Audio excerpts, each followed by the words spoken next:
Magandang gabi po sa ating lahat at magandang hapon, magandang umaga sa buong nararating nito pong ating programa sa Facebook Live sa nasasaad sa mga kasulatan.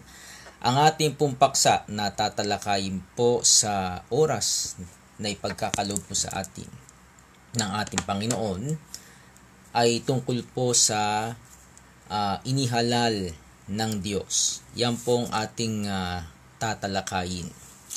At ito po ay siguro po maisasagawa po natin sa isang maliit na pangangaral lamang dahil mag-aalas 11 na din. Ngayon lang ako nakatapos ng gawaing bahay at tayo po ay patulog na. Ayan. Kaya mahina na rin po ang ating boses. Hindi po tayo pwedeng sumigaw. Hindi po tayo pwede yung magsalita ng malakas po ang ating tinig o boses. Ngayon, ang ating pong pag-uusapan sa gabi pong ito ay tungkol po dun sa inihalal po ng Panginoon o inihalal po ng Diyos. Dahil ating pong binalikan yung ating pong napuntahang iglesia mga nakaraang panahon, at patuloy pa rin po silang nag-ano po sa YouTube, sa Facebook. Ewan ko sa Facebook kung meron sila. Sa YouTube. Sa YouTube. Sila po ay nangangarap. Kumbaga nilalive po nila yung kanilang worship service kada linggo sa YouTube. Dahil nga may mga kapatid na hindi makadalo dahil sa pandemic o sa coronavirus. Ngayon, siyempre, tayo po ay may time. Tinignan po natin. Kagabi ko po yung nakita. Kumbaga po matagal-tagal ding panahon na hindi ko na-search po yung iglesia na yon. Atin pong tinignan. At pagkatapos po atin pong pinakinggan yung tamang-tama po. Ang akin lang naman pong pinapakinggan yung sa mensahe na nung ministro o nung tagapagturo po dun sa kanilang iglesia. Ngayon, sa sa pakiramdam o sa akin pong pagkarinig, sa pananalita, sa pakikipag-usap, sa pagtayo, sa pulpito, wala pa ring pinagbago. Ayan. Hindi naman po sa minamaliit po natin ang kanilang kakayahan. Doon po natin nakikita o pinapakita po sa atin na yung tagapagturo hindi po inihalal ng Panginoon o ng Diyos.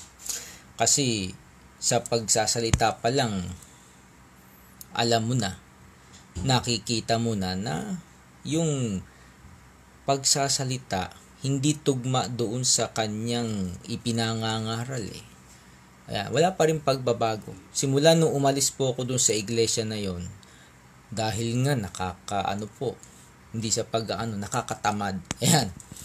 Nakakatamad kasi yung pinapakinggan mo hindi tugma doon sa kanyang ipinangangaral. Kaya nung panahon na yon, hindi na po tayo nagdalawang isip. Umalis po tayo doon sa iglesia. Ngayon, kahapon, tinignan po natin yung kanilang Facebook Live. Pagkita natin sa kanilang YouTube Live. Ba't ba ako Facebook Live? YouTube Live. Pagkita natin doon sa YouTube Live nila, kumbaga po talagang wala pa rin pagbabago sa kanila pong hindi napapansin siguro din ng mga nandoon, O kaya hindi na lang nagsasalita kasi nga Siguro dahil walang magagawa, yun po kasi yung noon po yung una po doon maayos-ayos pero po wala po tayong magagawa, yun po ang nangyari. At makikita po talaga natin sa pagsasalita ng salita po ng Panginoon. Ayan. At hindi po sa pagmamaliit sa kanilang kakayahan, sa kanilang karunungan, subalit kung tayo po ay magbabasa ng aklat na ating pong pinagkukuhanan ng karunungan, ating pong mapapansin o ipapapansin po sa atin ng kasulatan na hindi po talaga tugma ang kanyang sinasabi. Nung napanood ko nga po yung kanyang video yung live videos ng YouTube nila ng YouTube live nila ng worship service, yung pangangaral hindi alam kung ano yung gustong ipunto nung tagapagturo Yun po ang mahirap magdadadaldaldal, magmemensahe tapos walang impact. Walang dating doon sa mga nakakarinig, kaya marami natutulog, marami naiinip. Yun po ang mangyayari po talaga sa ganyang sitwasyon. Ngayon po, yung kanila pong tagapagturong yun talagang graduate po yun. Nakapagtapos po ng pag-aaral po ng teolohiya at ng pag-aaral po ng Biblia. Tapos po yun Tapos, walang problema po doon. May sertifikasyon na tapos po yun sa pag-aaral. Pwede pong mangaral dahil nga merong certificate. Pero kung pag-uusapan na po natin talaga yung paghalal ng Diyos, makikita po natin doon na iba po talaga yung inihalal ng Diyos at inihalal po ng tao. Ayan. Kasi po sa panahon po natin ngayon, basta't lamang po na halimbawa na gusto kong maging ganyan, maging ganito, halimbawa gusto kong maging pastor, nagtaas lang ng kamay, nag-aral at magkakaroon ka nga ng karunungan, sabihin po natin. Pero kung sabi mo panghikayat, makapagligtas ng kaluluwa, ibang usapan na po ito Kaya nung ako po ay nagse-search po dito sa aming bayan, punta po ako sa mga malalayong lugar pa para lamang po makakita ng isang tagapagturo na maaasahan. Hindi po tayo nakakita at tayo po ay hindi na nagpatuloy sa paghahanap dahil halos buong bayan na po siguro naikot ko na dito itong Tokay City at nakarating pa po ako ng Obu City para lamang maghanap ng tagapagturo na pwede mong makasama, magturuan sa isa't isa. Talaga pong hindi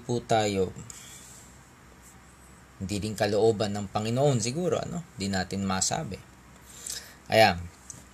Ngayon, ano pong gustong kong iparating? Ibig ko pong sabihin na hindi dahil sa meron pong sertifikasyon, meron may papakitang certificate na tapos ng iglesia kung ano man, hindi po dahil doon na yun ay na karapat dapat na mangaral o kaya naman kumbaga po mapagkakatiwalaan mo na talaga. Sa mga nagbabasa po ng kasulatan o banal na kasulatan o Biblia kung tawagin po sa panahon po natin, talaga pong mararamdaman po nila na parang hindi seryoso ata itong nangangaral. Hindi siya kumbaga po wala siyang parang meron po siyang duda sa kanyang sinasabi, hindi siya kaya mahirap po yung ganoong bagay. Pagdating po sa pangangaral, dapat alam mo yung ipinapangaral mo ay totoo. Yung ipinapangaral mo ay makapagliligtas. Yung ipinapangaral mo ay makapagbibigay ligaya sa mga makakarinig. Ang nangyari po, nung ako po yung pinapakinggan ko po sa YouTube, yung kanilang live, wala pong para po sa akin, ewan ko po sa iba kasi may gustong ganoon hindi ko maintindihan. Walang kasaysayan, walang saysay, walang kabuhay-buhay. Hindi po sa pagmamalaki kaya siguro po yung aking desisyon wala pong doon.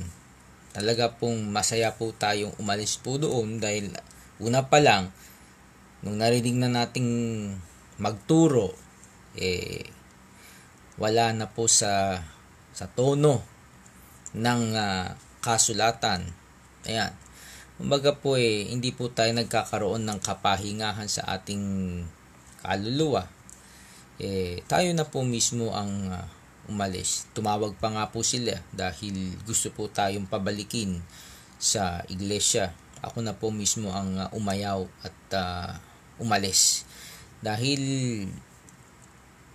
talagang layo-layo po kasi noon Wala naman po akong sasakyan.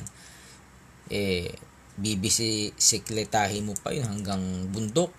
Bababa ka tapos yun na iglesia.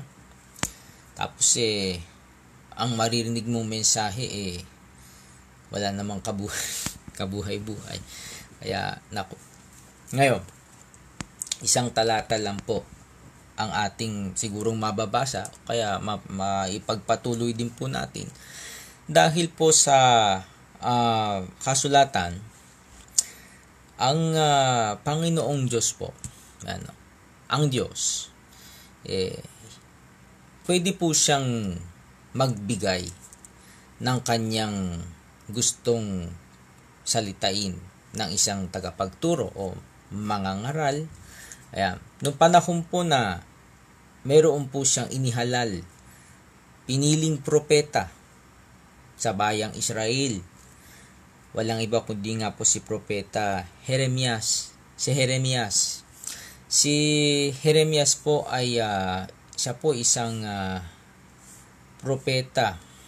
Bata pa po siya nung panahon na siya po ay inihalal o pinili ng Diyos na maging isang propeta ng bayan, ng mga bansa. At dahil nga siya po ay bata pa, meron po siyang ganitong pangungusap sa Panginoon. Basahin po natin ang aklat po ni Jeremias. Ganito po ang ating mababasa sa Jeremias po. Kung meron po kayong Biblia o kasulatan, aklat o anumang salin po yan, sige po, samahan niyo po ako sa pagbabasa. Basahin po natin ang Kapitulo 1 at ang versikulo 5 patuloy hanggang 10. Ganito po ang ating mababasa. Bago kita inanyuan sa tiyan ay nakilala kita. At bago ka lumabas sa bahay bata ay pinapaging banal kita. Inihalal kitang propeta sa mga bansa. Ito po ang sulat po ni Propeta Jeremias. Ayon po sa kanyang sulat, bago kita inanyuan, siya nga po yun Bago po si Propeta Jeremias inanyuan sa tiyan ay kilala na po siya ng Diyos. May nakakakilala na sa kanya. At bago lumabas sa bahay bata, yun po ay banal na. Pinapaging banal kita. Yan. Inihalal kitang propeta sa mga bansa. Yun po ang isinulat po mismo ni Propeta Jeremias ayon po sa kanyang karanasan na bago po siya lumabas sa bahay bata ng kanyang ina bago po siya inanyuan sa bahay bata ng kanyang ina, kilala na po siya. Kumbaga po meron na pong inihalal na po siya. Ayan. Siya po ay kilala na ng Diyos. Talagang pinili na po siya bago po siya lumabas sa bahay bata. Bago po siya ipanganak ng kanyang ina. Meron na po talagang para sa kanyang ministeryo, kung tawagin po sa bagong tipan, o kaya naman po binakalaan na po talagang dapat niyang magampanan bago pa siya ipanganak sa bahay bata ng kanyang ina. Inihalal po siya. Talagang may nakalaan po kay Propeta Jeremias. Yan, nararamdaman po yan ng isang tagapagturo o tagapangaral.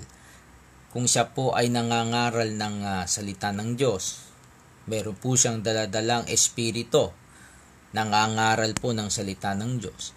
Mararamdaman niya po yan na siya po ay inihalal ng Diyos. At makikita din po natin yan kung totoong siya po ay nagsasalita ayon sa kalooban ng Diyos, ayon sa karunungan na ipinagkaloob ng Panginoon. Ganun po kasi yung mga propeta, yung mga alagad ng Diyos, kahit po sa bagong tipan, sila po ay pinapatnubayan ng Espiritu Santo upang makapangaral.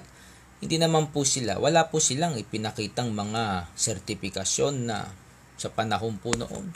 Ngayon na lang po yan, na yan po ay kailangan maipakita na ikaw ay graduate. Dahil nga meron na pong tawag po dito sa Japanese, soshiki kung tawagin.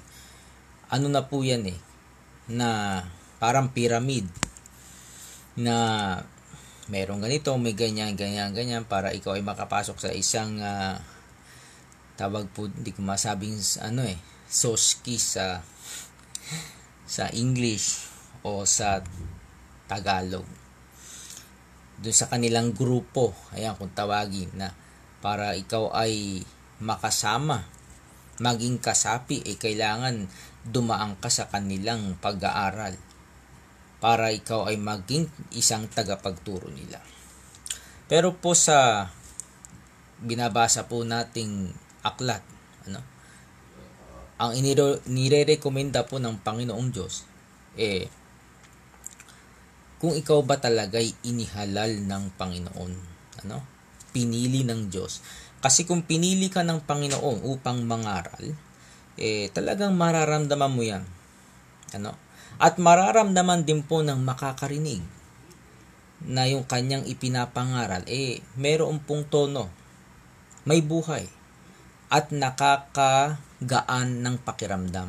Yan nga po yung, kung sabihin po natin kung tawagin po natin, yung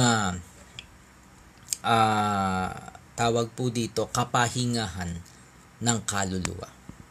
Naririnig po natin may nangangaral. Interesado po tayong marinig.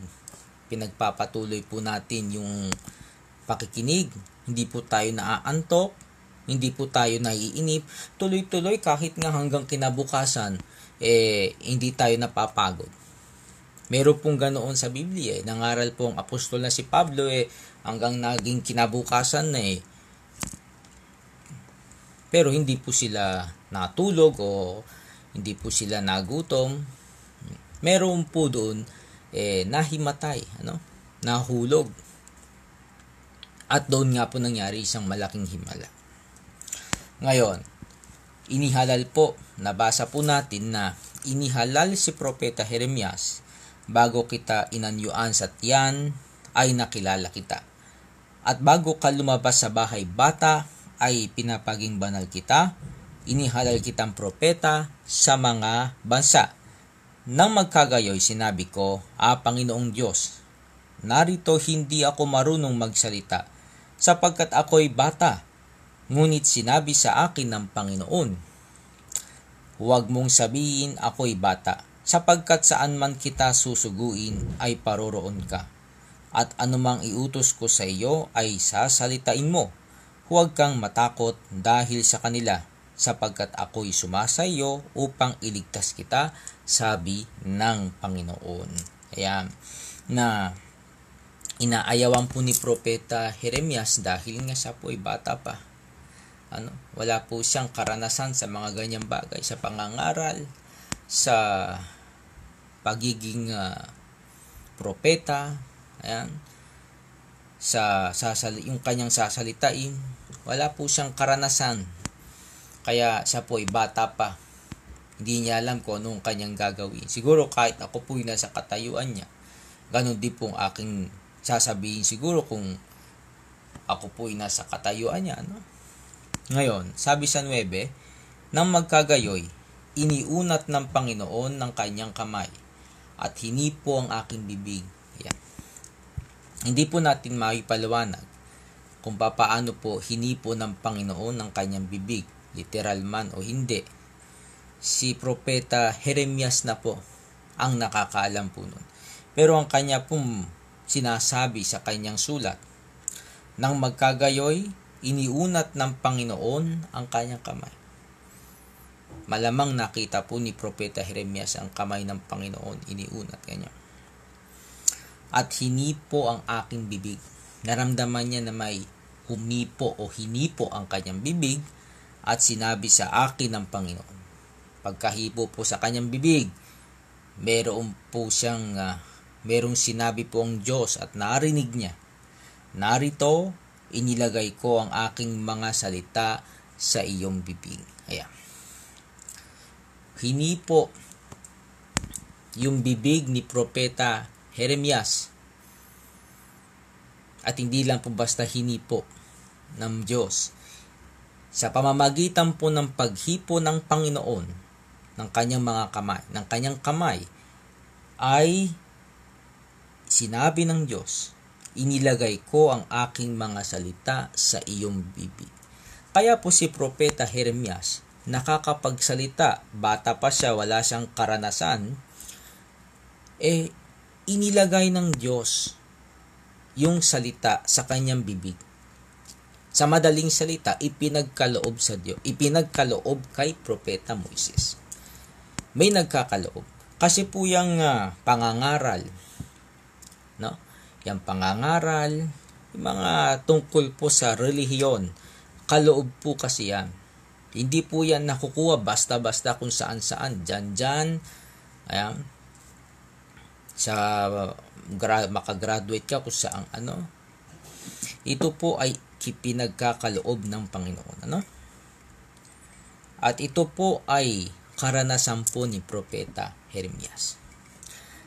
Tingnan mo, aking pinapagpupuno ka sa araw na ito sa mga bansa at sa mga kaharian upang mag-alis at magbagsak at upang magsira at magwasak, upang magtayo at magtatag. Ayan. Sa araw na ito, yan, dahil siya nga po ay propeta na ng Panginoon, siya ay meron na siyang karapatan, magsalita. Ayan. Kuinsa. Mitemasu ka, kuinsa?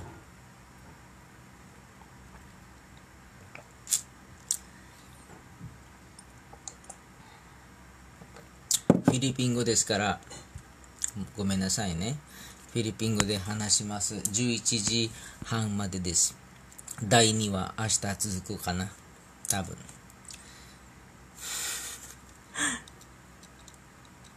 ちょっとね、話したいだけなんでね。Ngayon, dahil nga ipinagkakaloob ng Panginoon yung kanyang bibig, yung kanyang salita sa bibig ni Propeta Jeremias, doon na po nagsimula yung kalakasan ng loob, yung walang kaduda-duda, dahil hindi naman po nanggagaling sa kanya. Yung kanyang sinasabi, di naman niya inimbento, hindi niya kinuha kung saan-saan. Ganyan po ang mga propeta ng Panginoon. Ganyan po ang propeta ng Diyos. Sila po ay talagang hindi nagdududa sa kanilang ipinangangaral dahil yun po ay ipinagkaloob, ibinigay ng Diyos sa kanilang bibig. Yan. Hindi po sa marami pong mga propeta na inihala lang Diyos. Isa po dyan si Jeremias, nandyan si Propeta Isaias, nandyan si Propeta Ezekiel, nandyan si Propeta Daniel, marami pong mga propeta. Sa panahon po ng andyan po yung mga nagpapakilala ng mga bago, mga relihiyon na naitayo. Inihalal din po yan ng Panginoon. Yung talaga pong nagtuturo ng katotohanan, sasang-ayon po tayo diyan. Hindi naman sila nananakit, hindi naman sila namemera, nangangwarta. Sila po ay patuloy na ipinangangaral po ang ipinagkaloob sa kanilang salita.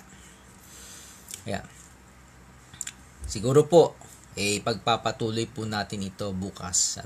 Mataas na. Muminan neteru kara. とにかくこのビデオは続きますのでね。明日か来週か時間がありましたらまた、続きます。それでは、おやすみなさい. Ayan, hanggang sa susunod po, sana po ay naunawaan po natin na ang Diyos po ay nagbibigay. Ibinibigay po ng Diyos ang kanyang salita. Hindi po yan nakukuha kung saan-saan. Hindi po yan pinupulot kung saan-saan. Ang salita po ng Diyos, yan po ay ipinagkakaloob sa kanyang inihalal na propeta ng isang bansa o mga bansa. Yan po ang sinasabi po ng Panginoon po ayon po kay Propeta Jeremias. Magandang gabi po sa ating lahat at kita-kita po ulit tayo sa darating pong paglalay ulit natin. Good night.